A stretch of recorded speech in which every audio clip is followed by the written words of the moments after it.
Hello people, welcome back to my channel Initial Solution. In this tutorial, I'm going to show you how to change date of birth on Twitter on Android.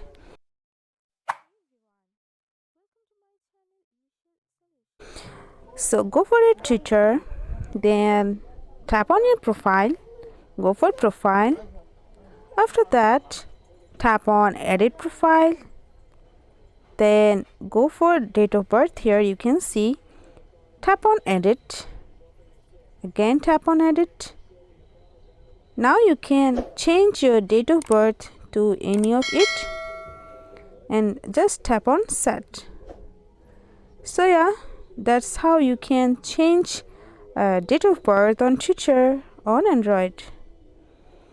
So guys, if you found this video helpful, then please like, comment and share, subscribe to our channel, and don't forget to hit the bell icon for more videos. Thank you. This video is sponsored by Zerosoft. Zerosoft offers graphic design, UI UX design, digital marketing and web development. Elevate your brand with Zerosoft today. For more details, check the description box.